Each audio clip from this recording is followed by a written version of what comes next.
Namaskaram, all of you. Namaskar, Sadhguru. Namaskar. Shall we begin? So, a warm welcome to each and every one of you, and thank you, Sadhguru, in advance for giving us this session where you're going to be guiding us through towards the rebuilding of the nation and new avenues for real estate in these challenging times. Very quickly, I just want to mention that I had the good fortune of visiting the ashram, and if there was one other place I'd like to be right now other than my own home, Sadhguru, it would be the ashram.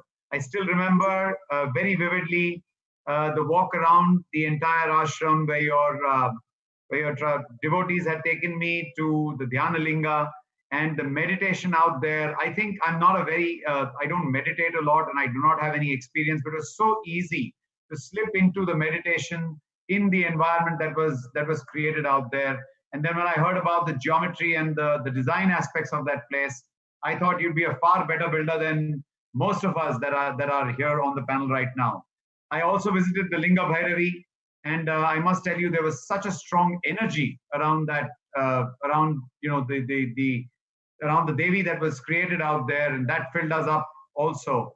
Then I visited the Surya Kund, and it was phenomenal just taking a dip in over there and getting recharged in a way that was beautiful. And again, the entire geometry of that place was so beautiful.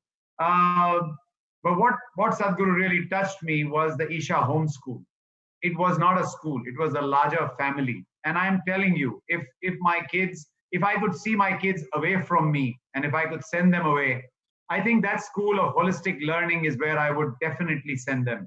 So all in all, I think it was a beautiful day that I had spent out there, and I do wish to come back in over there again. And I'd like everyone to get a glimpse of your ashram, your creation. And can we just play the video so that everyone can quickly take a look at what you've created, what magic you've created there.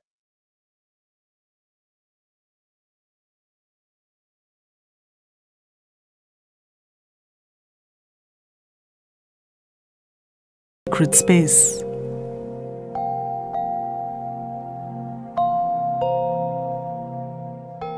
At the Isha Yoga Center, ancient techniques have been revived to create a timeless space, one designed to stand for many millennia. The Dhyana Linga is the focal point of the Yoga Center, the Moolasthana of the Kshetra, the first of its kind to be completed in thousands of years. Dhyana means meditation, and Linga means the form. A doorway to enlightenment, Dhyana Linga creates the possibility to experience life in its totality. The Dhyana Linga dome is built without cement, steel, concrete or pillars, just 180,000 bricks and mud mortar, stabilized with additives. At the entrance of the Dhyana Linga, one encounters the Sarvadharma pillar, embodying the essence of spirituality beyond sectarianism. A few steps away sits Nandi, relaxed yet intense, the embodiment of meditativeness. A sacred journey begins with a purifying dip. The Surya Kund and Chandra Kund are energized water bodies. Unique in form, they are built with massive 50-ton granite blocks. To the southeast is Linga Bhairavi, an exuberant expression of the divine feminine. Within her abode, Devi is manifested as a linga, a unique form for the mother goddess. The architecture is just a play of geometry. Right now, all the buildings here, it is not standing because of the strength of its material. It is standing only because of the perfectness of the geometry. That's the beauty of what we're doing here. The entire ashram is itself a symphony of geometry and alignment. Spanda Hall is a 44,000 square foot program venue. The design reflects the essence of yoga as a technology for inner engineering. Outside in the garden is a massive rock. I just looked at one particular rock. I fell in love with the rock. I said, I want her. And these people carried this rock and brought it. 120 tons over 150 kilometers. No cranes or big machines, just oil jacks, enthusiasm, and ingenuity. The center also houses the Isha Home School, a scene of conscious chaos in design and activity. It creates a vibrant ambience for learning.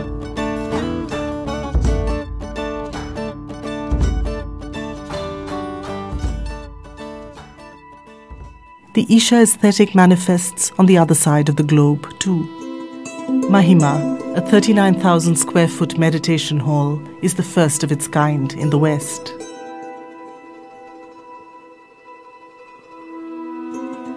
Adi Yogi Temple is a tribute to Adi Yogi, the first yogi and guru, a being whose contribution to raising human consciousness is unparalleled. Dominating the 30,000 square foot space is a 21-foot likeness of Adi Yogi. Designed, constructed and transported from India, it is only the first of many. The science of yoga brings the highest level of exuberance, an absolute stillness and an internal intoxication at the same time. So, we wanted to create a face which will exude these three qualities of stillness, exuberance and intoxication. I request the Prime Minister to present Adi Yogi, the source of yoga, to the world.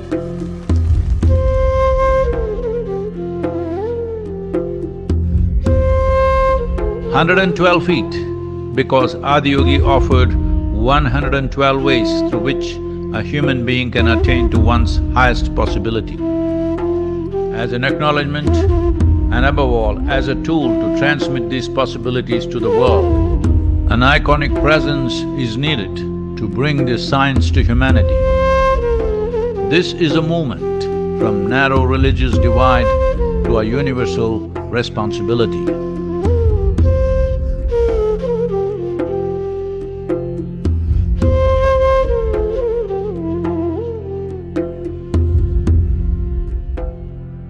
There is no need for you to innovate anything.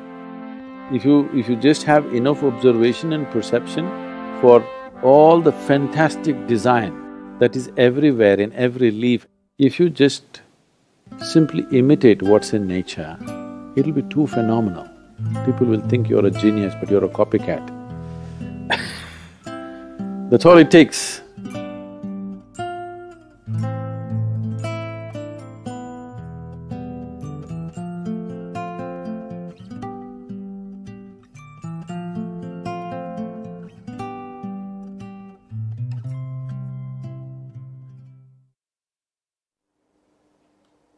Truly wish I was there with you in person. Doing this webinar is obviously going to be very enlightening to everybody, but the spiritual feeling that one gets at your ashram would have been phenomenal, Sadhguru. And thank you for creating something so beautiful for everybody to come and learn from. So Sadhguru, very quickly, I'll just introduce the subject one more time and the esteemed panelists out here. We are CREDAI, CREDAI MCHI and CREDAI, which is more than 20,000 members across the country, all real estate developers, and NAREDCO with its 5,500 members. We between ourselves represent all developers in the real estate industry. So the crowd or the people that you have hearing you today are all those who are directly affected by the present situation and would all be very pleased, Sadhguru, to hear from you with regards to what you have to say. Would you like to say a few words before we start with the question answers from this stellar gathering? Namaskaram and good evening to all of you. Well, you're all big builders. Well, the construction industry or the building industry, please try to understand me in the right context because it has acquired a certain amount of negativity around itself. In many cities, it's almost next to kind of, you know, because the nature of laws and the way our country operates land transactions and these things, because it's acquired a certain amount of negativity. I think all of you who are responsible builders must change that image, because changing that image is very, very important for the future of building this nation, because you are the guys who are building the nation in many ways, and the kind of structures you build is where we work, where we live in this country. So it's very important, the image is also cleared, because why I'm saying this is, generally in most people's minds it's become like this. Building industry is right next to the underworld or something like that. Things have changed a lot in the last 10-15 years, but I'm saying it must further change because all of you responsible builders who are striving to, right now in these hard times or challenging times, striving to see how you can be a part of building this nation where there is a lot to be done. When there is so much to be done, it's very important, even if our hands are clean, it's important that our face also should be clean, because how people see us matters. And this is an area I think we have not paid enough attention to, and for this to happen, if the building industry has to become absolutely clean, I think many laws which are ambiguous and which naturally leads to dealing in a certain way has to change. Demanding those changes in the legal structure, demanding those changes in the policy structure is very much a part of your responsibility. If that policy change doesn't happen, where land transaction can happen in a clean way and selling of whatever properties happens in a clean way, if this doesn't happen, naturally, invariably, you will have to seek help from agencies which are beyond law enforcement. So this is a thing that we have to settle, because without settling this building industry exploding into a massive possibility, which is what is needed right now. See, you're building a few million square feet of something, different construction companies building that is not the thing. We have to build this nation. When I say build this nation, nearly 60–70% of the population is still living in almost, slum-like shacks. So if we have to really build this nation where every citizen in this country lives in a decent enough, accommodations, and everybody gets to work in a clean enough, good enough, healthy enough kind of atmosphere, from industry to office spaces to residential spaces, if we have to build that, I'm telling you, you have to do 100 times more work than what you're doing right now. That's what should happen in a developing country. That's what needs to happen in a developing country. For this cleaning up of the image of the building industry is very important. I know right now there are some laws towards this, but to facilitate things like RERA and all that stuff, it's very important. Land transactions and building permissions, all these things must be unambiguous. The policy has to change about it. If the policy doesn't change, then the corruption that inevitably you confront everywhere you go, building industry and can never escape the departmental corruptions. You are very much part of it, you cannot escape that, they've made sure you do not escape that.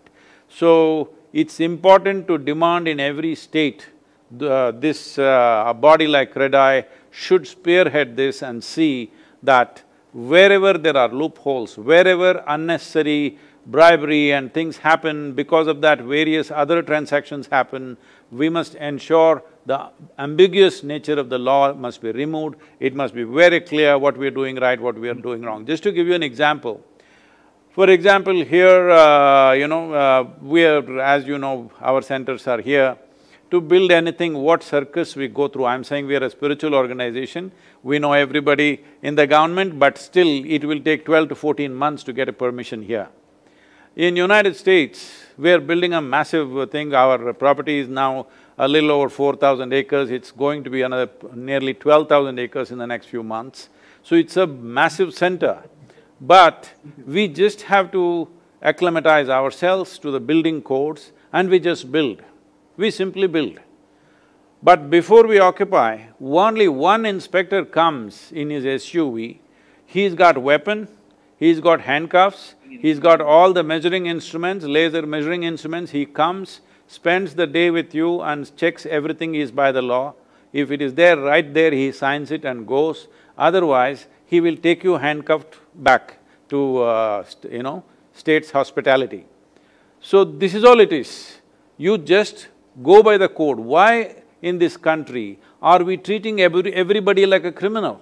Why do you believe I will break the law? This is something that we must work for.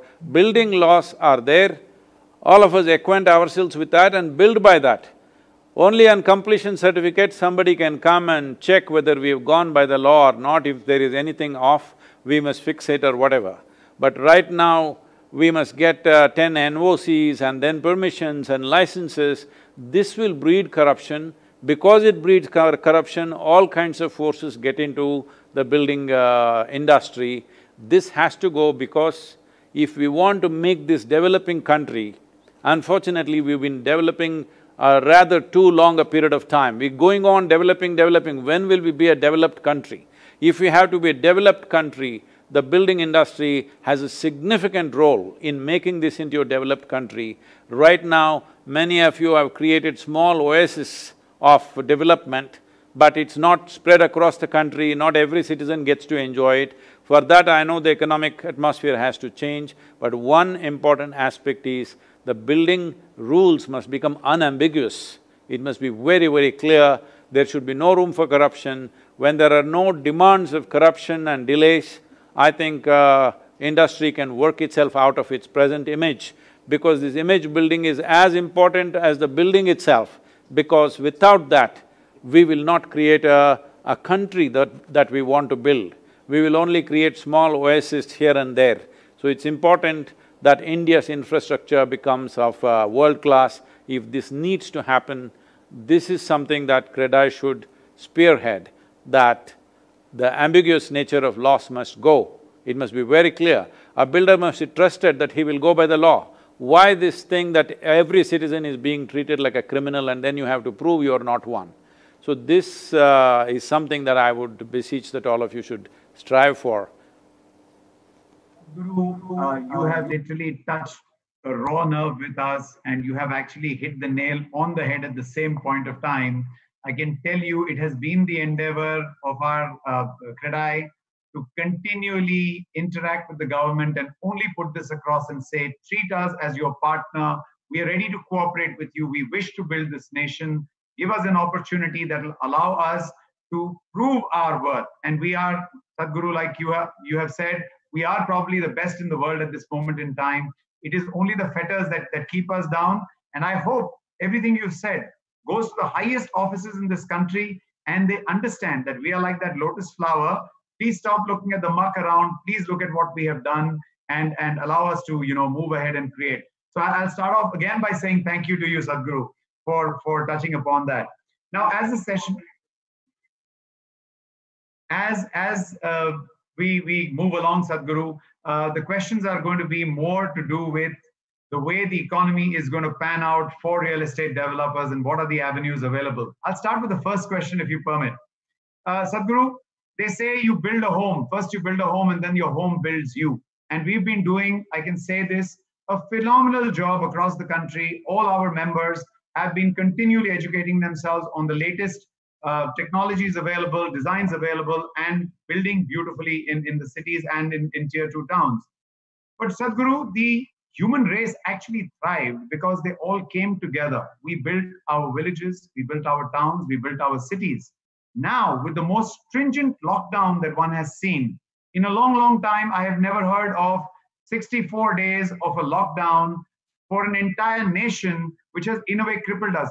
Where do you think is the future? What do you think is the best case scenario out of this 64-day lockdown, and what is it we developers should prepare for?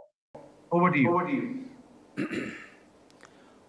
Well, 64 days is a long time to close down a nation, but unfortunately, the scientific community in the world is still not able to come out with a clear estimate of this is how this virus will behave, this is what we can do with it, this is how many months it will take to clear it up. There is no such estimate. Every day it is changing.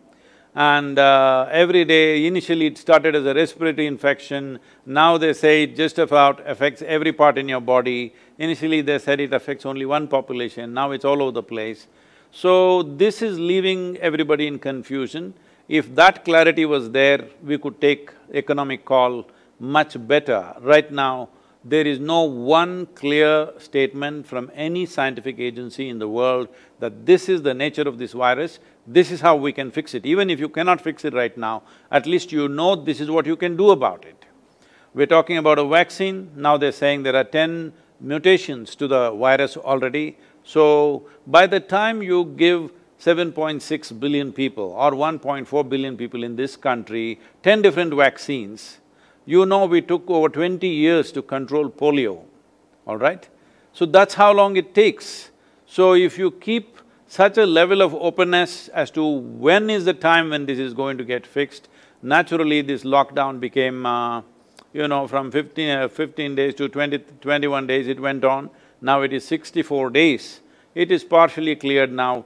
Whether virus clears up or not, we have to open up the economy and function because we cannot suffocate ourselves like this forever. But with this we have saved a lot of lives, we have contained it, but now with the opening of the economic activity, where it will go, we still do not know. But especially those of you who are in Mumbai, you know you can't just open up that city right now, it will go crazy. People will die. People will die means there is a vulnerable population. That means a whole lot of people are philosophizing, after all, old people will die. Well, who is old, who is young, who is to decide? Who is to decide who should die, who should live? It is not for us to take such decisions. Unfortunately, various kinds of debates and philosophies are being woven around the world. So, it's important that we approach this in a compassionate manner. So, life versus livelihood, as everybody is debating, you cannot do life versus livelihood, both need to happen. Life cannot happen without livelihood. At the same time, livelihood is meaningless without life. So, it is a very… nobody can take an absolutely perfect call.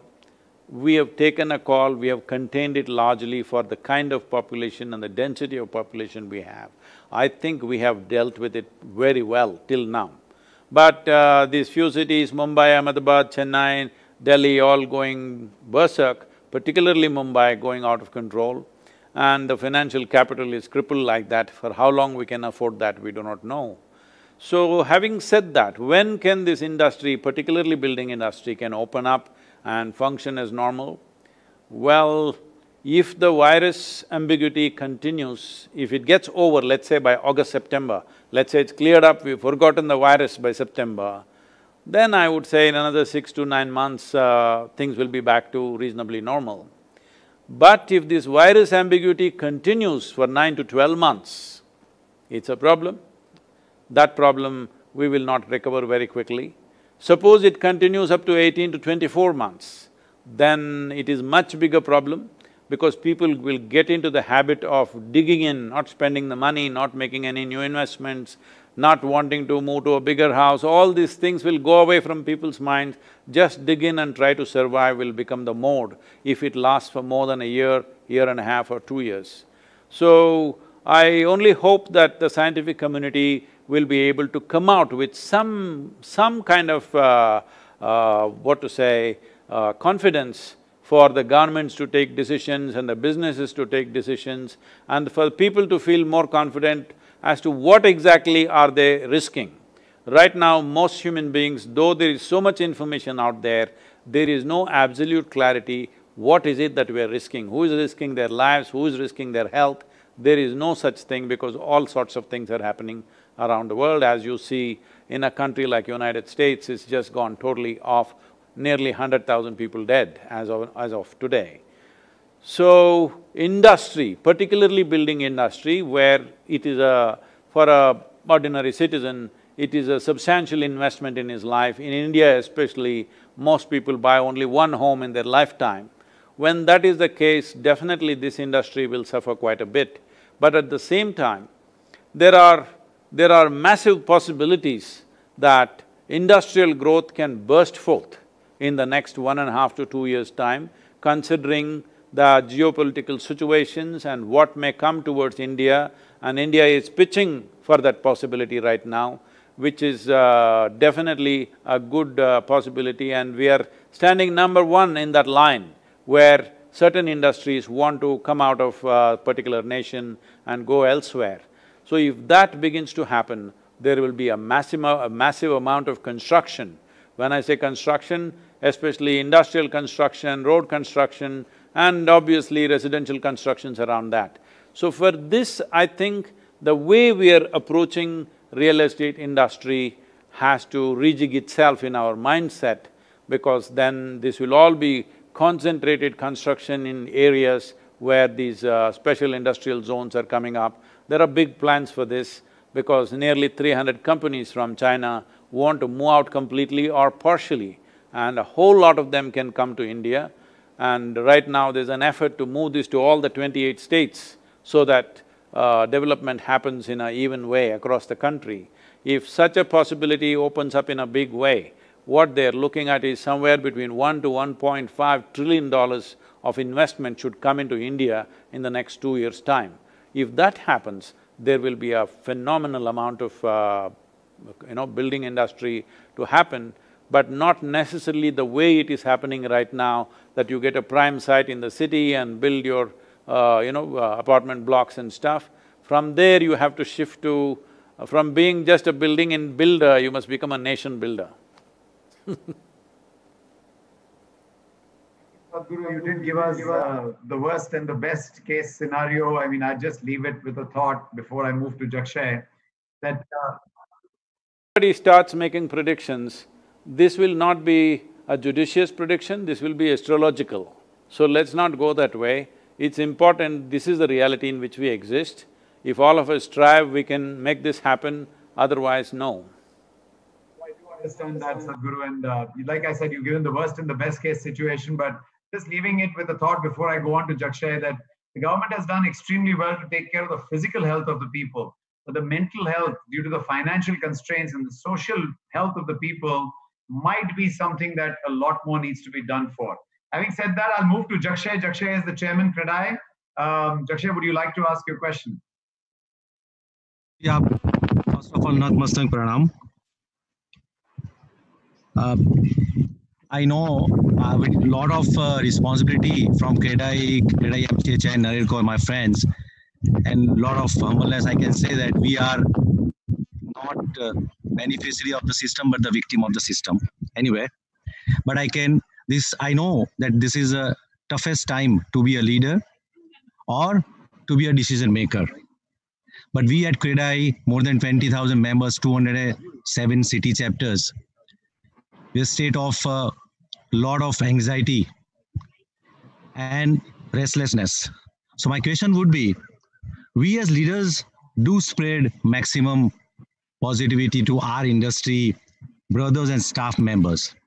But at last, there is a vast difference between the optimism versus reality because of what's coming as an industry assistance from the government in terms of big ticket economic support, which is very necessary for our survival or our members' businesses.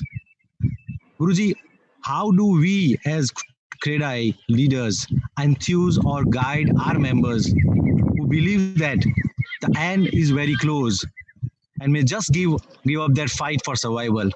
What would your guiding thoughts and words to keep them in a healthy mental balance? And because I know you and I'm at the golf course now, I can take that liberty, Baman, if you have permission. What I'm saying, you're on a golf course and talking about difficult times, huh? You're having a bad game. So, Guruji, the staying active and fit are integral to living healthy lives and beating pessimism. As we know, you have some passion for golf and sports and about also. What do you suggest we practice to further our stamina and dedication? Thank you.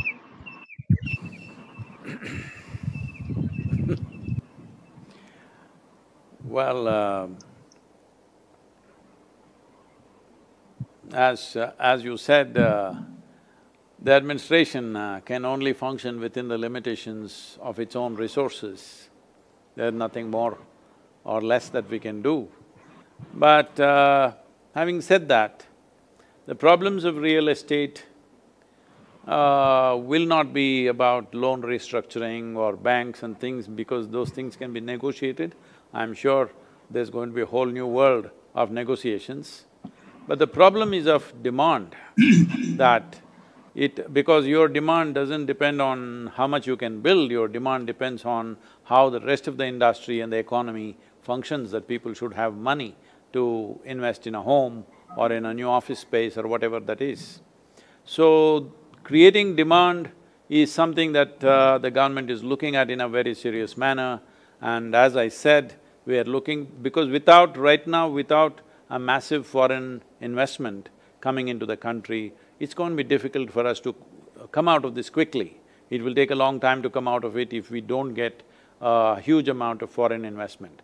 Right now in India, foreign investment just comes to Mumbai, plays in the stock market when it's convenient, otherwise it goes away. No, foreign investment must come into construction, must come into bridges, roads, ports and whatever else, or even residential properties and commercial properties, it needs to come in. These bold steps have to be taken. I think already a few steps have been taken, because in trying to be bold, we don't want to lose our judiciousness. So that is always there. So about yourself, keeping your stamina, don't use those carts in the golf course, just walk it, 18 holes, if you walk it, you will get physical stamina. Mental well-being mental well-being, I think every one of you should take this up. This is a good time. That is simple processes.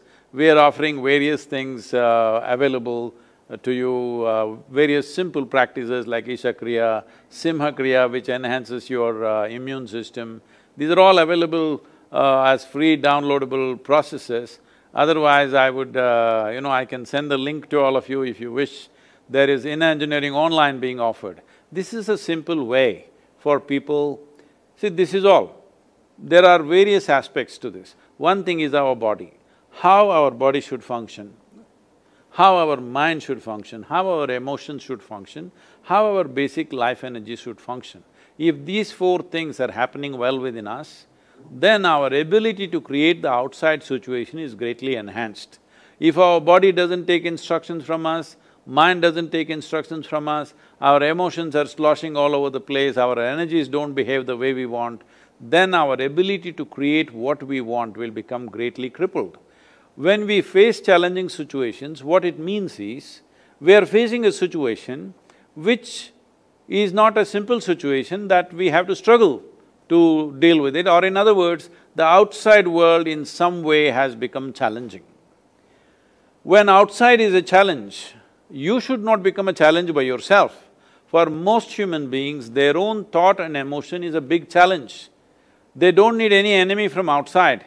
They don't need a virus actually. They can sit at home, they can walk on the golf course and freak. I see so many people doing that. They're playing a game but they're losing their mind doing that, simply because the way you think and feel is not controlled by you. So this inner engineering process, the whole process involves all the four dimensions of body, mind, emotion and energy, but the online process handles just thought and emotion. If you can think and feel the way you want, being blissful and joyful is a natural consequence. So how can I be blissful in a crisis? Especially in a crisis, you must be blissful, because in a crisis means your body, your brains must function at its best, not be paralyzed. If you are in anxiety, if you are in fear, if you are in those kind of things, you get paralyzed. So there is substantial scientific and medical evidence to show that only when you are in a state of some kind of pleasantness within you, your body and your mind functions at its best. In many ways, how well you harness your body and your brains is your success in the world, in many ways. Not the whole of it, at least to a large part, that's what it is. So it's important that everybody does a little bit of inner engineering within themselves, bring themselves to a state when there is a challenging situation, your faculties don't fail you. When there is a challenging situation, you yourself do not turn against yourself. Whatever this anxiety, stress, fear, terror, whatever it is, you can give it any number of names, but essentially it is about your intelligence turning against yourself. Once your intelligence turns against yourself, there is no force in the universe that can do any good for you. So this is important, that your intelligence always works for you, never against you. So you may say, no, I'm stressed because of my business. You are not stressed because of your business, you are stressed because you do not know how to handle your thought and emotion. This is what inner engineering means. You learn this fundamental thing, that your thought and your emotion is never an impediment in your life. There is substantial challenges outside, let's deal with them. For that, Sadhguru, we will definitely make sure to tell all CREDAI members they need to build themselves up, because the strongest force that comes from within is the only one that's going to help us at this moment in time. May I request all panelists to please speak up a bit? There is some kind of a feedback that we need to speak up louder. Next, I'd ask Dr. Niranjan Hirandani to ask his question. He is the National Chairman, National President, NAREDCO. Namaskaram, Guruji. It's such a pleasure and privilege to be here today. You know, I'm a great admirer of yours. And one of the things which I admire the most is your concept of rejuvenation of rivers and the plantations of trees to give life to this country, not only to agrarian, but actually to bring back India into the forefront in terms of rejuvenation of life by itself. Okay. Guruji, we as builders have a great vision about our cities, as all people would love to do as nation builders, and you have given us this kind nomenclature of saying that we should be nation builders. But what have we done? Our great cities have actually turned into slums. 50% of our people living in a city, which is the richest city in India, has got 50% of them live in jhopatpattis. Our infrastructure is collapsing. Roads, transport are just not there. Can you, Guruji, give us some idea of what you think should be our vision and the roadmap?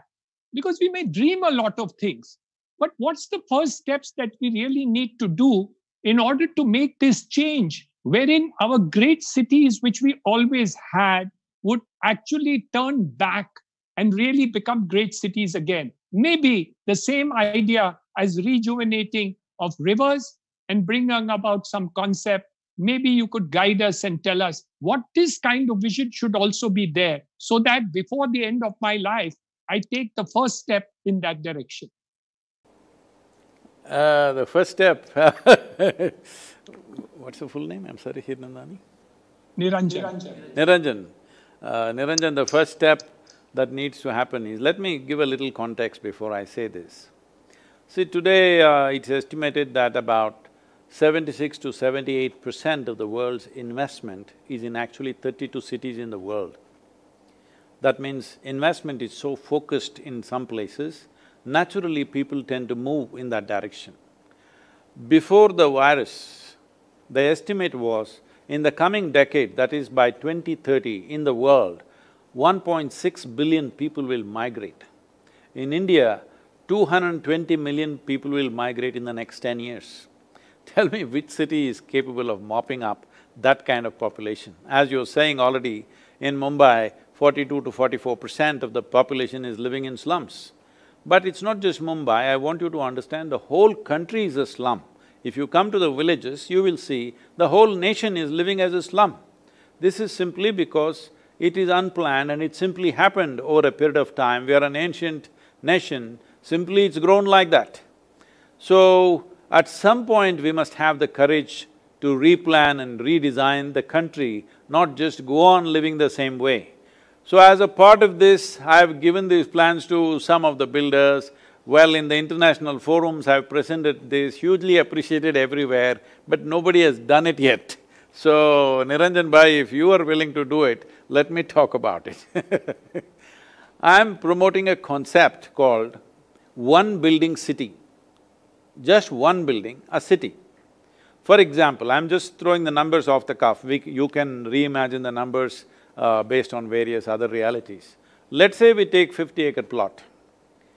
It need not be within the city, you can put it out 50 kilometers away from the city, even up to 100 kilometers, anywhere between 50 to 100 kilometers you can go. 50-acre plot, land-wise it will come cheap compared to what you pay in cities. Now in this 50 acres, you build only 1 acre, 2 FSI is anyway there, so you build, nearly 100 floors you can build if you want. 49 acres of land, you just make it into trees, ponds, walking spaces, beautiful atmosphere like a forest for people to live there. In these 100 floors, you can make residential accommodations, offices, shopping, school up to 7th standard, 8th standard, after that they can go out. Generally, people who live there, just live there, work there, everything there, they shop there, whatever. Once a week if they wish to drive their automobile out, they can go. No waste, no input, everything generated there and everything done there. No question of sewage going out, nothing, everything can be managed right there. Above all, people will get to live in a verdant atmosphere, forest. Right now, look at the way our children are growing up. How do you expect them to grow up as sensible human beings? If they step out of their homes, they are walking straight into the traffic. There is no place to play, there is no place to kick a ball, there is no place to run around. There is nothing, they're just cooped up in their apartments, watching televisions or, people are saying, why are they all watching on the screen? Tell me, where is space for a child to go and run carefree? If he runs carefree, he will get killed within 2 days. It's happening all the time. So, we need to build cities like this. This is very much possible, particularly if you can sell it to the idea to, let's say, an IT companies are the easiest to go for.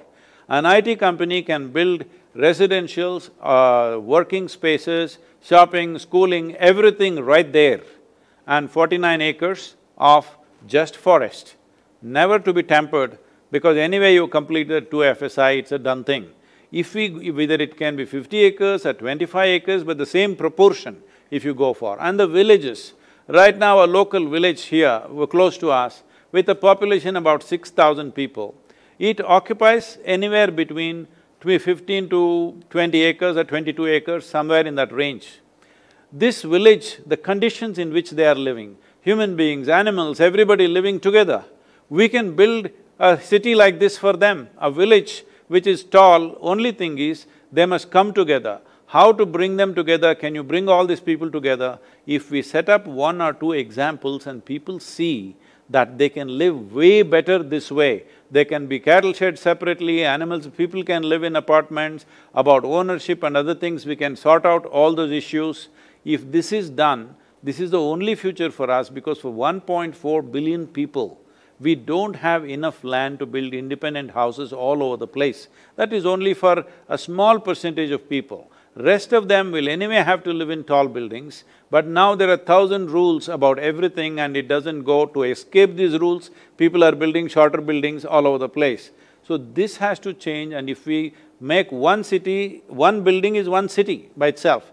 In a building about 5 to 10,000 people live, that's a city by itself. This city doesn't drive out every day, except a few people who have to go out. Most people work there, live there, go to school there, everything is settled there. Once in a way, just for their, whatever their own pleasure and joy, they want to drive somewhere, they can always drive. If we don't do this, right now everybody wants to own a car. Every car manufacturer his dream is to sell at least 1 car to every family. If every family in the country has 1 car, where will you build the roads? You will have to do flying cars, all right? There is not even enough airspace, I'm telling you. Our population is such. Once we have such a population, we have to think differently. It's very, very important. Right now, we're busy building airports and airports. I'm not against it, but in India, right now, 2 hours ahead, you have to go to the airport and do all that things. I decided I will rather ride my motorcycle to Mumbai than go to the airport, wait there for 2 hours, go through all those tests, wear a mask and sit like you're going into space or something. I'm not going to do that. I'm saying, if every highway that you're building, in the center if you put a rail line, and people are asking, do we need bullet train, do we need that? We need something faster than a bullet, if you ask me. Because for 1.4 billion people, you are not going to fly them, you're trying to imitate the American model, it's just silly. You cannot fly 1.4 billion people. The best way to transport them is always rail, because rail is a mass transport. The faster you make it, suppose Coimbatore to Bangalore, if you build a rail line, which is just 350 kilometers, if you can do it in 1 hour, the development will happen all along. Even if you stop in 5 different places and take 1.5 hours, people will work here, there, and along the way, the whole thing will develop. Unless we spread this, unless we spread the investment and in turn the development, there is no way. Right now, these proposals, we've given it to the government also, talking about how industry should spread all over the place. This concentration has created this migrant population, and you have seen the disaster, how they are going through their lives, and over 5 crore labor is working for your industry. And I think a whole lot of migrant labor walking back are also these. Why have they left their villages, their homestead and come here? Simply because there's no livelihood there. We need to create it right there as much as possible. A small number coming is okay. Such a massive population moving means there is such degradation of life, especially for women and children of those families. It's terrible what they go through. Once they come to the city, they may have little more money, but the quality of their life and the basic dignity of their existence, which they had in the village even if they are very poor, is completely taken away once they come to the slum. Dehumanization of a human being happens, and that is not the way we should build this nation. It's… all of you should plan, I'm just giving you a simple idea, but we must look at this, how we must live more vertical spaces and more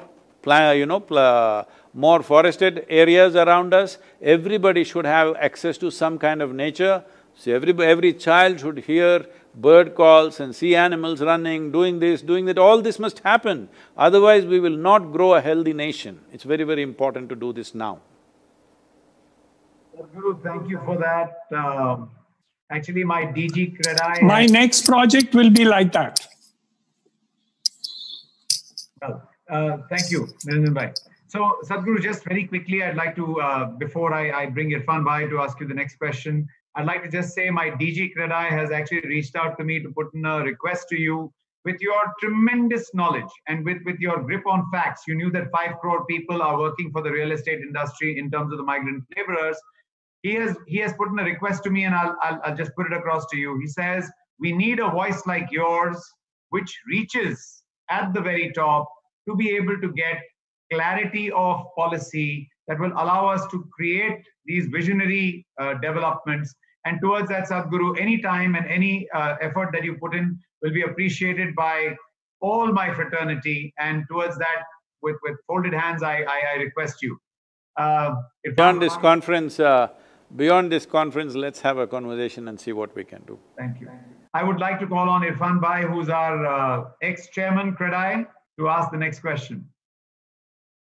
Namaskaram, Guruji. What, you opened up the golf course, huh? The last day before you closed, I played at your place and then left. It was a pleasure playing with you too. And the golf course is open now, Guruji. Actually, it's a real pleasure for me to be on your panel and listen to your words of wisdom. You have this very simple, effervescent style of explaining very complex situations in your very own calm and composed manner. Guruji, just now, people have developed a fear psychosis. There's a fear of the unknown, and this is leading to huge anxiety and different reactions.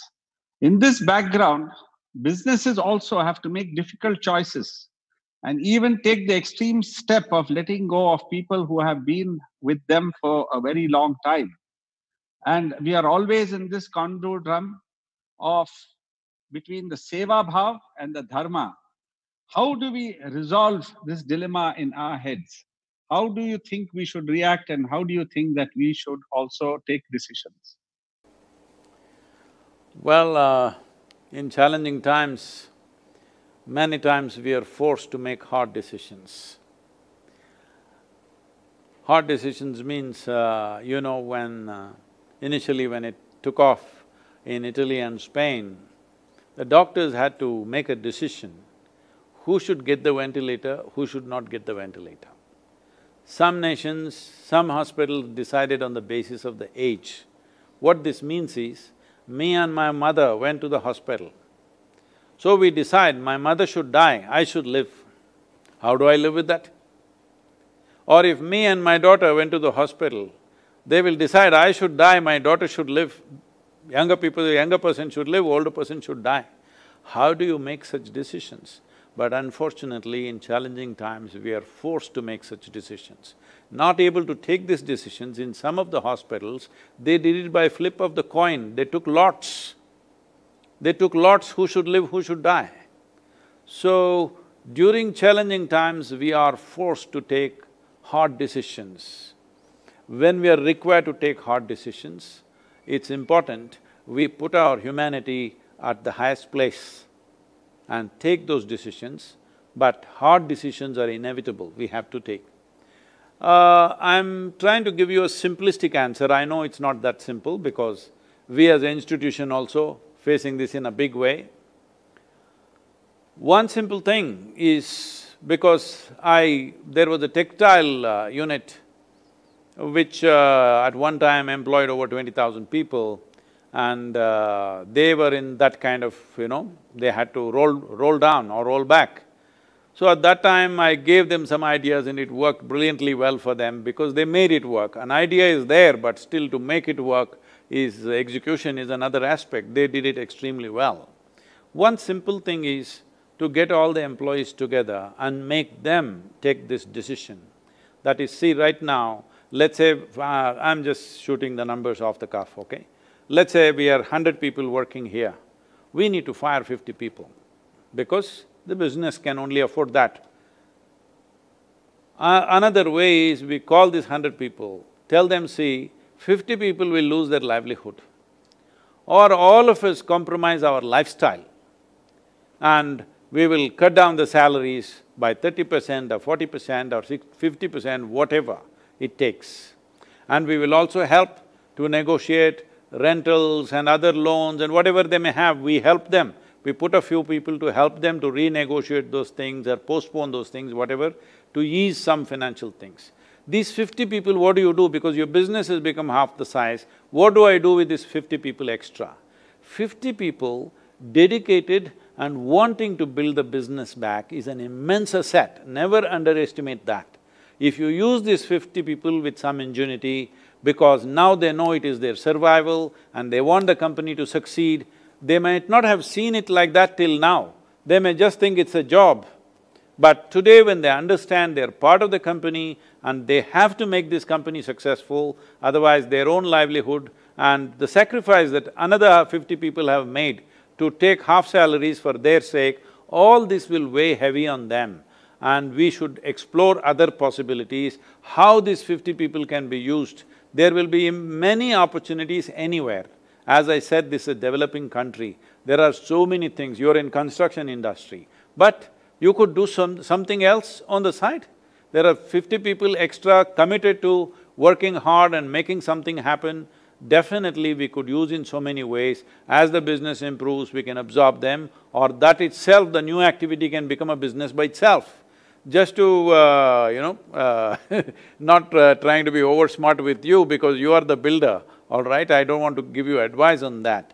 But I'm saying there are so many allied things which are not being done properly, which always you depend on suppliers. And I know in construction industry in India what kind of suppliers, how many times you have to run after them. It's not like you give an order and something comes to you. You must give an order and you must go and see if he's actually doing it, then you have to go and see whether he is transporting it to you or not, 100 different things. I know how it is. So, having said that, these allied industries you could explore as to how this extra labor that you have can be used there or whatever. I'm just saying, this is just one possibility. Maybe you can't retain all the 50, maybe you can retain 25. Maybe you can retain 10, we don't know how many. but this is an effort we can do. This will bring a new sense of commitment for the well-being of the industry or the business itself among the employees. They understand clearly it's only our contribution which makes this company successful. The success of the company is the basis of my well-being. This must be understood by every employee. They all become in some way partners to you, and you can also promise them with this sacrifice of 50% salary when you work, when we succeed, when we reach this much of turnover, we will give you something out of that. You know, these things have to be done. These are challenging times. All of us have to think differently how we are going to do the work that we have been doing till now. It is business as usual is not going to happen. Sit back and, you know, I will just announce a project and it will sell, that itself has already changed and it's going to change in a dramatic way. This does not mean it's bad times, it is just challenging times. Are we up for the challenge or not is the only question. Thank you, Guruji. I would say yat bhavana tat bhavati. The way you think is what you get. And we are very nicely, very simply put by you, and I think all of us should follow your advice and everybody will be happy. Thank you for that, Sadhguru. I would like Mr. Rajiv Talwar to put the next question to you.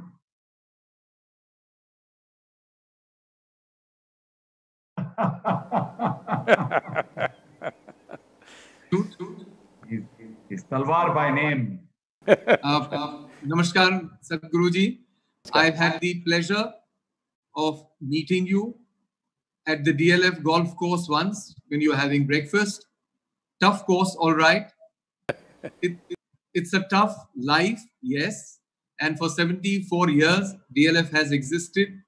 I hope you like the city that we have built and helped everyone. With everyone's help, we have reached where we are in Gurgaon and other cities of India. My question to you is, in your view, you're a very wise man. You have great intellect, precise wisdom, and great foresight. But I'm also happy to learn that you've presented plans to the government, which have still to see the light of day, and you're sharing ideas with them. We have the same fortune. We also keep on going back to the government. I think what you've hit upon is very correct, that there should be some digital clearance so that everyone does not have to run around for getting clearances, plan sanction, time after time. My question to you is, what you seem to be speaking from your heart, that what is going to be the relationship between environment and urbanization in the post or in the pandemic world? What do we foresee according to you? Thank you. See, one thing that's happened in the country and probably almost everywhere, particularly in this country, is building industry and ecology are supposed to be against each other. This is something that we must change because that is not the future, how it's going to function. Future is very important that building and ecology must be friendly to each other. When I say friendly to each other, right now, as you know, almost all the cities are going through either floods or through droughts, you know. They have water shortages and they have floods all the time. One season you need a boat, another season you you need an oil rig, not a regular borewell, because water is going below 1500 feet. So, this is the constant dilemma that's happening. One important thing I would request and beseech all the builders is, wherever you make, concrete pathways and concretized walkways and things, they must have sufficient percolation holes. It is not necessary everybody should walk on a smooth surface. You can always make it in such a way that it absorbs water, because this is one of the key things. The reason why cities have become very destructive is simply because the rainwater, because that's the only source of water we have in this country. If it was, let us say, we had snowfall or whatever, snow would sit for 2 months and slowly percolate into the earth. We don't have such a thing, we just have monsoon rains. When rains come, if it flows horizontally, we have lost it. It has to percolate. For this we need plantations, and above all, concrete surfaces except the living areas has to have holes in it, has to have sufficient percolation spaces. All the parking lots, walkways, roads inside the development, all of them must have sufficient opportunity for the water to sink in. If that is not there, developments, large developments will naturally be perceived as anti-ecological well-being. So, having said this, as we already mentioned, we have 1.4 billion people. The land on which these 1.4 billion people is definitely not sufficient to have enough forests, enough rivers, enough lakes and all this. Compared to, let's say, North America, if you're taking North America as a standard, we are nowhere near that kind of land space. This is super congested in many ways. One important thing is to spread them out, and if this, as we mentioned earlier, if daily travel and commuting on the road is brought down. I was… a couple of years ago, I was near San Francisco, then I had an event in San Francisco Club. The top business in San Francisco area, about 250 business leaders were there and I was to speak to them, and I was driving. Then I'm seeing the side on which I'm driving also the traffic is thick, and the opposite side also the traffic is thick. So when I went there, all these business leaders, I asked them, what is our problem? People who live here work there, people who live there work here. What is our problem? I live here, why don't I work here? And somebody lives there, why don't they work there? No, he lives there and works here, I live here and work there. This is our problem. Because unplanned development of cities have happened, it is time to restructure this, because the number of people on the road, the amount of life that is lost in terms of time, the amount of energy that is wasted, amount of fuel wasted, and above all the nuisance. Those of you who live in Bangalore, Irfan Bhai knows this very well. He's right now sitting on the golf course near Nandi Hill, he is very happy now. But if he gets into the city, it doesn't matter what you're driving, it's a misery. Because simply too many people are on the road unnecessarily. When I say unnecessarily, why is everybody traveling in every direction? Because the fundamental thing is, it's planned like this, those who work here live there, those who live there work somewhere else. So this has to change. In a planned way, we have to change. It's not easy, that it's not going to happen overnight, but if we start thinking in this direction, then ecological concerns can be addressed. And above all, vertical growth of the cities is most essential. Most people, our ecology activists are there, they will complain about everything because they don't understand a thing.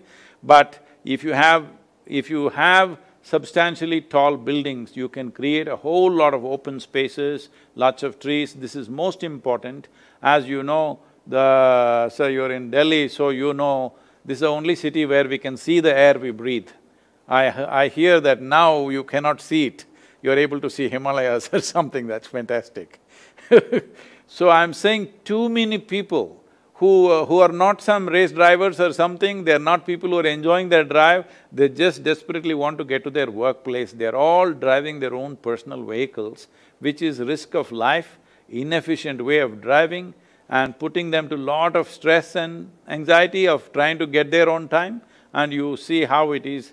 Anybody you can hardly see a car which is not dented these days in our cities. It has some dent, that means everybody is bumping each other and screaming at each other, cursing each other. It's a wrong culture we're building altogether. It's very, very important that city should be a pleasant place to live.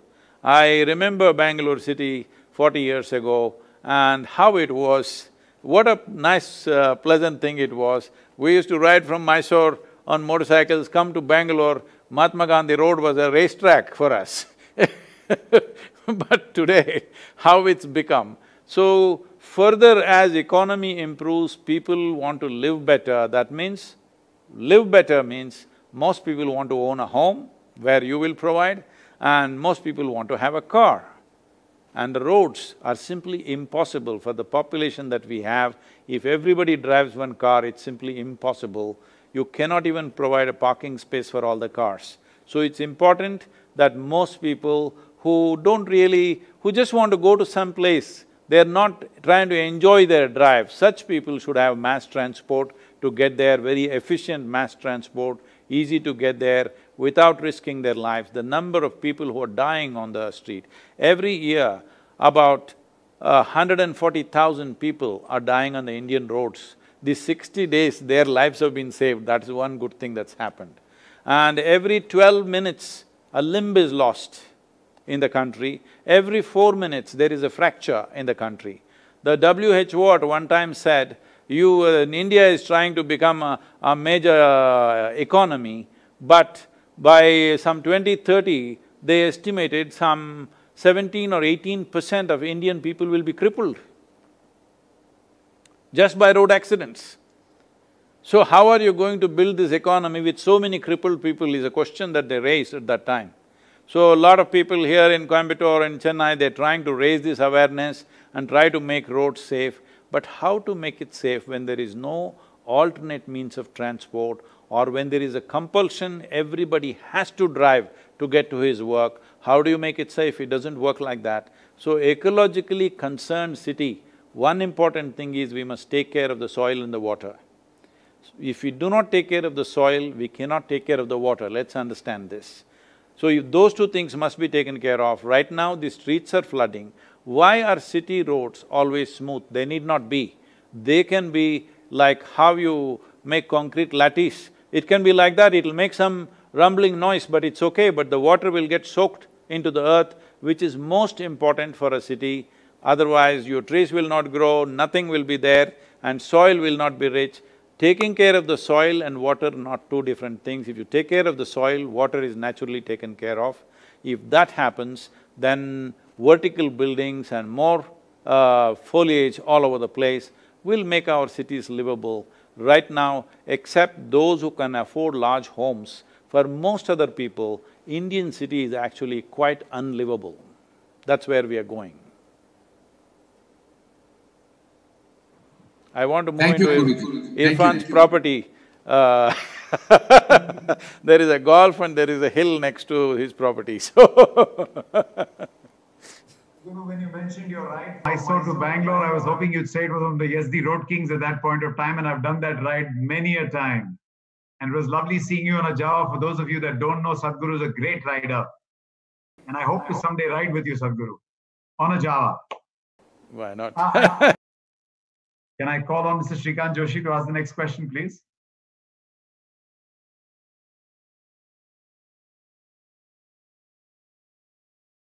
Thank you, Bowman, and Namaskar, Sadhguru. We are really happy with your clear directions and the thought process so far. We at L&T are really happy and proud to do most of the infrastructure for the country, and to that extent, whatever we help in building the nation, all the employees are really happy to do that. My question to you is on the current dilemma for the next 4 or 5 years. We have seen what has happened to the migrant laborers and how they were all forced to go back. While at L&T, we took care of about 60,000 labor, but as soon as the trains are starting, more than half of them want to go back, and which is understandable. But the reason they came firstly to the cities is because there was no livelihood in that village for them. Living on Manrega and the government doles for years is also not a very graceful solution. At the same time, in the cities, there's a need, and the construction technologies will take 2 or 3 years by the time you find a way to do with less labor. So what are the directions for the next 3 to 5 years till this structural difference happens? How to live with both in a very, should I say, harmonious manner? Your direction would be happily appreciated. Well, the labor is not gone for good. As you said, only because there's no livelihood they've come to the city. As you know that these days they're coming with their families, many of them, but most of them are male and their women folk and their children are elsewhere, so they have to go back. Right now, they went back not only because of their comfort or discomfort or insecurity in the city, they are very concerned what's happening back home. And also monsoons are coming, and in case they want to start some agricultural activity for the next few months, they have to be there on time to lease lands, get into activity and all this stuff. So all this, there are many factors. but inevitably they will come back. In my estimation, I could be wrong, but I'm thinking those who have gone back are not going to come back immediately. Probably they will wait for Diwali to be over. That may sound a little ominous for the construction industry, but this is my guess that they will not come back till Diwali. That is, if this virus fear goes away by September, they will come back somewhere later part of October. But if this continues to the end of the year, like in United States, they're predicting there is going to be a winter second wave. Even when the Spanish flu happened, the real death toll happened only in its second wave. We cannot compare the Spanish influenza to this COVID virus right now. They're two different things. But that's the only standard we have to compare, so we keep comparing, but they're not actually comparable. They're very different kind. They killed a completely different age group. That virus largely killed between 20 to 40 years. This is killing largely over 70 years of age. So it's a different affair. But because we don't have any other standard to measure, we keep going back to Spanish flu. But the second wave was much bigger than the first wave with the Spanish flu. That also started in the month of January, but August, September became the worst part. So we have to just wait and see. Now we are opening up the economic activity. I think yesterday, 24 hours, it's been the biggest surge in India in terms of number of infections. These numbers are not really a gauge, because it could be just the amount of testing we are doing, that it's increasing the numbers. So there is… See, at times like this, statistics and numbers should be used like how a drunken man will use a lamppost, only for support, not for illumination. This doesn't give us any clear picture, but it is just the only thing we can lean on and make guesses. So this is still a guess, but my guess is they won't come back. Large part of them will not come back till Diwali. So I think it's best the construction industry plans accordingly. Instead of sitting here and waiting for the labor to come, I think you should send people out there, build confidence and provide accommodations here and say, this time when you come, we will make sure we will take care of your medicine, food, this, that, whatever works, and you come back and work for us and whatever, you have to do within the industry, you have to do either as individual businesses or as a whole industry, whichever way you do it. I think that approach is very needed, that every time there is some kind of an emergency, people should not leave their work and run away somewhere else. That confidence you must build, you must use these few months to build that confidence with them, communicate with them and see how to bring them. Generally, as far as I know, you should know better, all of you, because you're dealing with them directly. In my understanding, I think most labor in the cities are being brought by maybe a few dozen agents who are coming. These agencies are completely out of control agencies, they're exploiting them heavily, there are so many issues there. I think it's time you set up a body to bring so many labor. Let's say you're in Mumbai or Bangalore or wherever, how many construction labor do you need?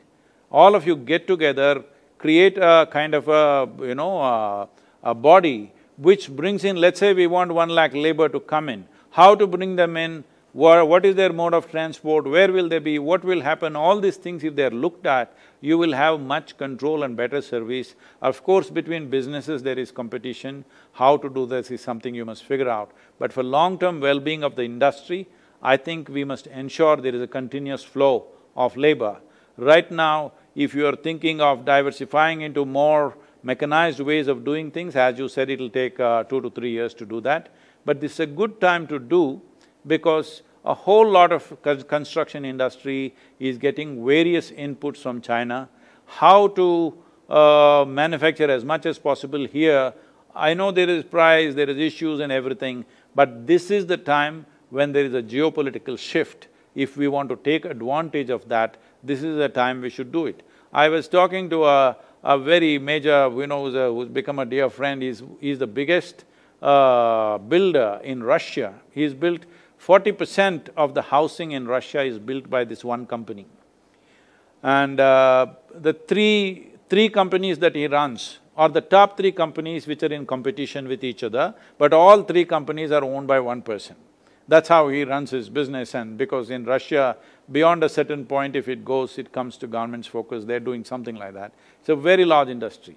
So he wanted to come to India, and I asked him, what can you do? Like, what is it that you can do that Indian companies cannot do? He said, I can build 50 million square feet of residential buildings in 60 days. I thought that was too kind of exaggerated word. He said, Sadhguru, you don't hesitate, you get me an opportunity, clear things for me in your government, I can build 50 million square feet in 60 days, I have full-scale industries, I can transport anywhere and build what you want.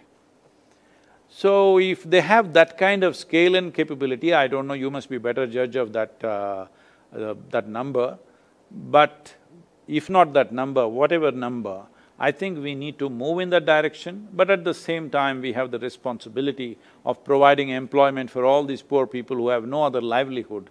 So creating some kind of a body to get them with least amount of exploitation from these agents and others is one aspect that you could look at it. It's not that it's going to fix all the problems, but we could start moving in that direction. And labor in India must be used. If you don't use them, mechanize everything, then what is the point? How? Because after all, people have to live, we have to take care of that. A large company like L&T, I'm sure you have your own plans to do that. And many products which are coming from China, we should start looking how to do this because the world is moving in that direction. Integration and taking care of the labor, I think that was a very good idea to propagate that they will be safe. Sadhguru, before I ask Vikas Oberoi to speak, may I seek your permission? We may go a little beyond time. Thank you. Vicky, would you like to ask the next question? Namaskaram, Guruji. Firstly, thank you for taking this webinar and enlightening us with your knowledge. You did touch upon the fact that India has been a developing nation for a very long time.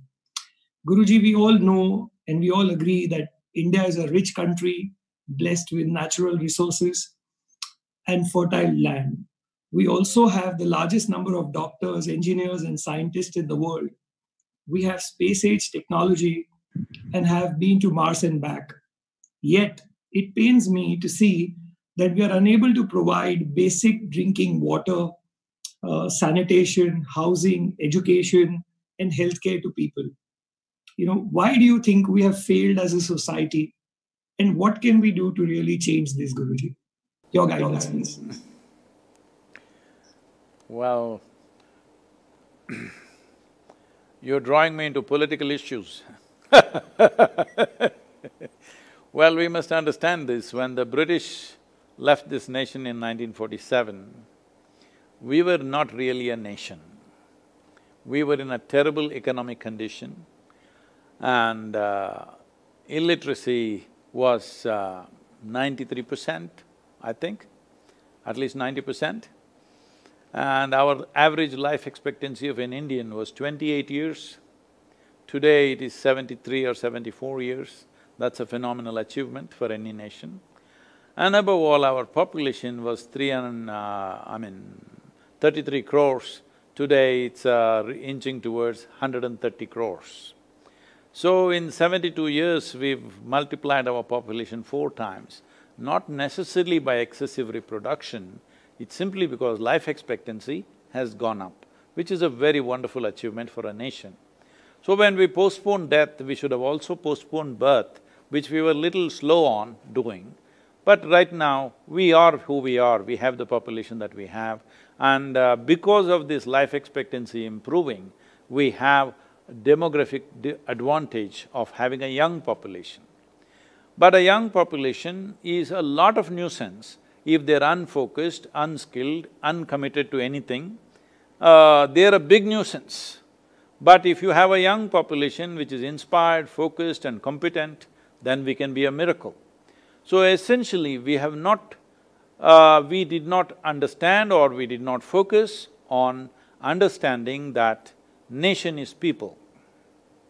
Nation is not dams, nation is not bridges, nation is not this and that. Nation is people. Without having high-quality people, there is no high-quality nation. So, our focus has been little bit off, but I cannot complain on that because for the conditions in which we were, from 90% illiteracy, today we've brought it down probably to 10–15%. I think almost every child in the country, including villages, is going to school, male and female children are going to school, which is all phenomenal. You can always talk about and compare to some other country and comment about it. But I think what India has done is really good. Our only problem has been we also, as we bred population, we also bred corruption, which has been a cancer eating our nation from within, that we have come to a place we can't trust each other anymore. We cannot just talk to each other as men. When I say men, when a man says something to another man, it must be a word of trust, otherwise how do you operate? Every day I have to espionage on you to find out what you're doing behind my back is a very hard way to live.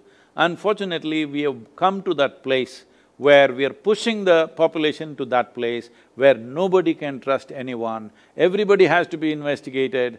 If you are straight, you are a big question mark. What is wrong with you? If you don't do anything wrong, there must be something seriously wrong with you. This kind… corruption, not just at the government level, it's just entered everything. It's just entered every aspect of life. That is easier spoken about because fixing that is not a simple thing, it needs a whole inspiration in the nation. Right now, in many ways, probably in the last 72 years, except for the probably, let's say, post-independence, first few years, it was an inspired population, but that inspiration we did not convert it into effective action. It kind of went waste. At that time, when people were willing to die for this country, we should have converted that. We did not convert that. Still in this country, most people do not know what is India, okay? They don't even identify with the nation. Still their caste, religion, creed, ethnicity is still very dominant, simply because the nation is just an idea, we must understand this. It's an idea that all of us subscribe to and work for. Only if all of us subscribe for it and all of us work for it, it becomes a great idea. Otherwise, it's a disastrous idea. Right now, we are neither here nor there, we are still kind of struggling. Now I would say probably the idea of a nation, the sense of nationhood is a little stronger now in the last few years than what it was. Right now, people have some pride of being Indian. Indians are being better respected wherever they go in the world. For a variety of reasons, one important thing is the economic development and of course the infrastructure in the country. You land in India today, Indian airports are better than most US airports. It is actually way better. You land in Delhi, Mumbai, anywhere, these airports are way better than what most US cities have. So because of that, our image has gone up, now people are looking at India in a different way. This is something that we fail to understand, that we have lots of principles and ideologies, but we have no sense. So we are now beginning to operate as a business nation, slowly beginning to move in that direction, because we need to understand today a nation's well-being does not happen because of its military prowess or because of its political rhetoric. It happens only because of successful businesses. This understanding, it took a long time to come. It took over 50 years for us to understand. Only since mid-90s, we sort of understood without businesses being successful, there is no successful nation. But for these 25 years, I think we've come a long way. How India was 25 years ago, how it is now, it is a phenomenal difference. We still have many things to fix, there's no question about.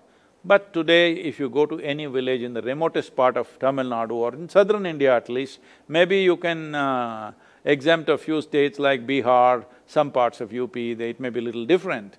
But in southern India, if you come, you go to the remotest village, every girl in the village is going to school, properly dressed up according to her own standards, but properly dressed up, clean, walking with great pride to the school, which is the future. In another 15 years, all these kids will be something else, you know. So that is happening. It is just that the size of the population also we must control. If we don't control the population, we will be in real problem. But we are not able to make those decisions due to political reasons, religious obstructions all along the way. Everybody wants to have more numbers. All religious leaders from every group telling their people, you produce more children, you produce more children, everybody is competing. If we go on producing more children, as a nation we'll be a disaster. Because nobody can live well in this country if we continue to increase the population. See, the United Nations has made a estimate that by 2050, we could be 9.7 billion people, nearly 10 billion people. 10 billion people on this planet, believe me, nobody can live well. Nobody can live well in this world. So, if it becomes 10 billion, India's population would be close to nearly 2 billion people. 2 billion people in this country, nobody in this country can live well. Simply, it's not possible.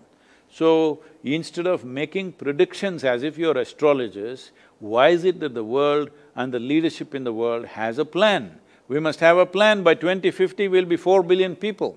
If we are 3.5 to 4 billion people on this planet, everybody can live well, there is no issue. So, how do we do this? Simply some incentives have to come. Some strong incentives and disincentives have to come. Without this, we cannot provide things like that. See, right now in this country, if you want to provide a decent home for 1.4 billion people, just imagine the amount of area that's going to be built up in this country. Just unimaginable. Most people, more than 50% of the people are living in shacks in this country. You may call it a village, but it's just a shack, all right? It's like a slum. Because of that, you are managing. But if you provide a decent home for all the people, the amount of area that you cover is going to be phenomenal. So, it's important that we also strive, as we develop the nation, we also understand that how much population, human population, can this land manage is an estimate. All these studies are there in the world. This is not some, this is not some rocket science. This is simple arithmetic that we need to manage. But for this, we must go beyond all kinds of emotions that we have created in the form of religion, philosophies, ideologies. We must keep it aside and learn to handle this nation in a sensible manner, which today I think the leadership is trying to do, but it is such a diverse country. Diverse not just in culture. If we just culturally diverse, that would make us rich. But here, everybody thinks, for every 5 people there are 8 opinions, and they want to manifest all their 8 opinions, the 5 people. So it's one big chaos unless there is very strong incentives and disincentives, you cannot really fix certain aspects of social behavior, because being a democracy, we can't forcefully do things as they do in some other country, but here only with incentives and certain way of discouraging people, population, how you build your homes, how you live, how much you use, all these things must have incentives. If I am living with a very small footprint, I must have incentives. Then I will see how to be ecologically sensible, how to manage things, how to make sure everything is available for me, all this. Above all, when we talk about healthcare, everybody is thinking America kind of healthcare. That is never going to work for us. They have a $3 trillion, $3.2 trillion healthcare bill for 350 million people. If you go by those standards, you need a $12 trillion healthcare package for India. When is that going to happen? Our economy itself was 2.7 or 2.8 trillion. Probably it will shrink substantially right now with this lockdown and everything.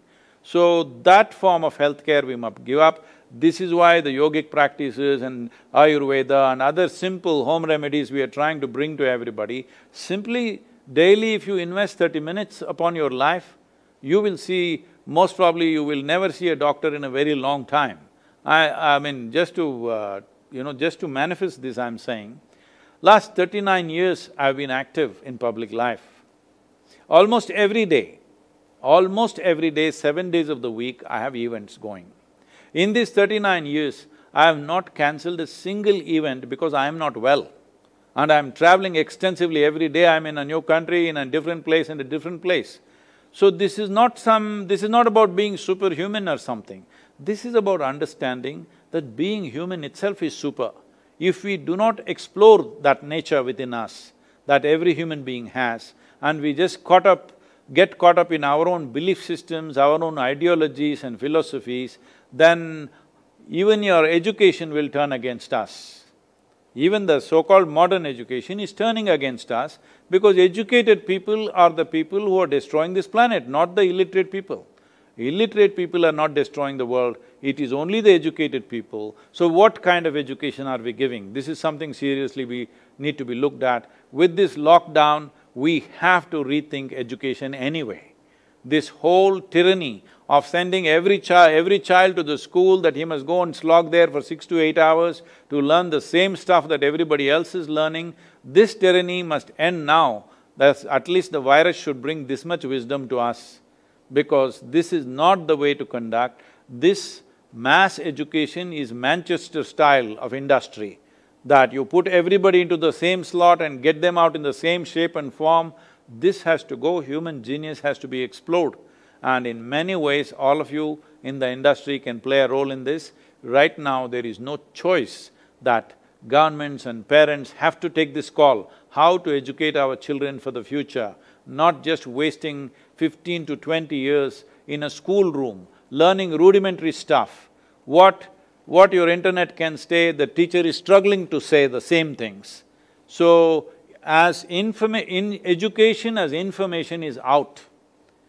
Education as innovation, education as inspiration, education as insight is what is meaningful now. Education as information is out because information is available everywhere.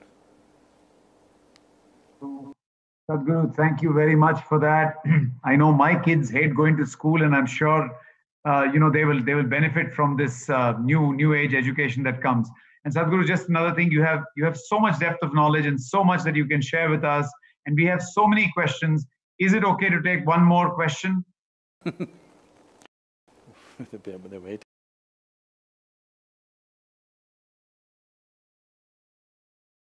Two-sentence answer, please tell me what's the question. Please. Namaskaram, Guruji. Sir, just a quick question, more relevant in the current times today. Work from home. My question is on that particular issue. Has been spoken for some time, now more relevant because of the lockdown and the fear of the virus, etc. But a lot of companies are today saying that this is going to be the order of the day, and claim, IT companies claim that 75% of the population would be working from home. Coming to the Indian scenario where people stay, mainly the metro, small houses, families, I really would like to understand that how would this pan out in our country, considering our productivity levels, considering our social environment, people need to be socially connected, psychological, which today we itself are hearing is a problem. We would appreciate to have your views on that, sir. Sir, hello, is it working? What happened to the microphone? Is it okay? Hello? Yes, sir. The problem with the country right now is one problem with a whole lot of people is, whatever they say in America, we like to repeat the same thing without understanding what our realities are. So tomorrow, I think 24th, the airlines are starting. Suppose you got into Air India and the pilot called and said, "I'm working from home." How do you fly, sir? So you are a builder you can't build from home, you have to go there and do many things. There's certain type of work which can be done from home, of course. So, instead of that, if our offices and homes are located either close by or in the same building, it will solve a whole lot of problems. Working from home is relevant only for certain type of work, and those who are most of their work is on computer, they don't have to interact with people. Instead of wasting time, commuting up and down, definitely it's sensible to work from home. But there are many other challenges, and more than 85% of the workforce in the country cannot work from home. Maybe 10 to 12% at the most can work from home. Thank you very much. Thank you very much. I just wish to tell all our viewers that I checked with your ashram and you have some very simple and effective tools to help us go through these troubled times and of course build ourselves up as people for the future. And these are being offered right now in terms of Inner Engineering Online, which is your flagship course, Sadhguru. And I would like to just spell out for everybody's benefit, please take down this detail, www.ishafoundation.org. I'll repeat, www.ishafoundation.org is where you can go and get these free tools that will allow you, like I asked him, mental and spiritual well-being is the most important, Sadhguru. Once again, thank you from my entire fraternity. Thank you from CREDAI, MCHI, as well as NAREDCO. I thank you for coming. And this 1 hour 20 minutes or 1 hour 30 minutes was too less for all the depth of knowledge that you have, the fountain of knowledge that you have. Thank you. And